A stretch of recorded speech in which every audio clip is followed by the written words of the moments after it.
Good morning, students. Today we are going to study about chapter 3, Fiber to Fabric of our science book, right?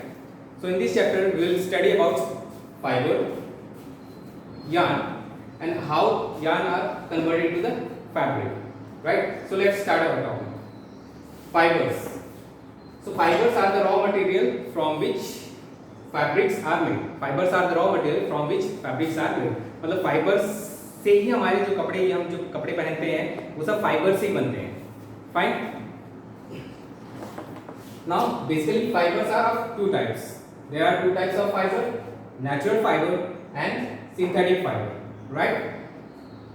दो type के fibre होते हैं. एक होता है तुम्हारा natural fibre and the other one is synthetic fiber. Now what are natural fibers? The fibers which are obtained from plant or animals are called natural fibers. वो fibres जो हमें या तो प्लांट से या फिर एनिमल्स से मिलते हैं उन्हें हम नेचुरल फाइबर्स बोलते हैं, right? And what is synthetic fibre? So the fibres which are made by humans with the help of chemical substances का यूज करके इनको बनाया जाता है फैक्ट्रीज में. So those type of fibres are called synthetic fibres which are made by the chemicals. There are many types of synthetic fibers. Some examples are like rayon, nylon, polyester. These are the examples of synthetic fiber. You will study about the synthetic fibers in class 8 in detail. Class 8 में इसके बारे में और बहुत detail से पढ़ा जाएगा synthetic fibers के बारे में. Fine. Now plant fibers, as we discussed that the plant fibers are basically it is obtained from the plants. ठीक है, ये हमें प्लांट से मिलते होंगे. और animal fibres are fibres which are obtained from animals. ये वो फाइबर हैं जो हमें एनिमल से मिलते हैं और प्लांट फाइबर्स जो हमें प्लांट से मिलते हैं. दोनों नेचुरल फाइबर्स की कैटेगरी में ही आते हैं. ठीक है. एनिमल फाइबर्स के एग्जांपल्स आपके सिल्क हो गया, वूल. सिल्क जो हमें है these are obtained from the silk worms. Silk worms को मतलब उनका पालन करके उनका सेरिकल्चर होता है प्रोसेस जिसमें हम लोग सिल्क वॉर्म को का पालन करते हैं और उसमें उनको उनके मलबेरी लीव्स में वो ग्रो करते हैं. वहां से फिर उसको फीड करके वो सिल्क वॉर्म को टूपा कॉटन वगैरह वो सिल्क को ग्रो करते हैं. फाइन. डेवलप करते हैं. वूल हमें एनिमल से मिलते हैं, शीप वगैरह से. So again about animal fibres you will study in class 7 in detail. So in class 6 we will only study about the cotton and jute. Class 6 में हम सिर्फ कॉटन और जूट के बारे में पढ़ेंगे, प्लांट फाइबर्स के बारे में पढ़ेंगे.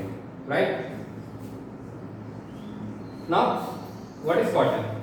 So, cottons are mainly obtained from the cotton plant. It is cultivated in the field. इसको खेतों में उगाया जाता है. Basically, इनको grow करने के लिए we need a warm climate and black soil. That means black soil and warm climate are suitable for the growth of cotton plant. ठीक है? It is mainly grown in Maharashtra and Gujarat area. Right? Then after growing a cotton plant, when the cotton plant matures, so it develop the fruit is of the cotton plant is called cotton ball from which the cotton is obtained. जब cotton plant बड़ा होता है तो उसका जो fruit होता है उसमें से हमें cotton मिलता है और उस fruit को हम बोलते हैं cotton ball.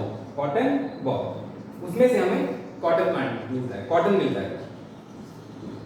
जब वो फ्रूट मैच्योर होता है, आफ्टर मैच्योरिंग द फ्रूट वो बस्ट होता है. मतलब बस्ट होने के बाद वो फूटता है एक तरह से बोलोगे और उसमें से जो कॉटन रहता है वो सीड के साथ हम लोग प्लग कर लेते हैं, हाथों से तोड़ लेते हैं उसको.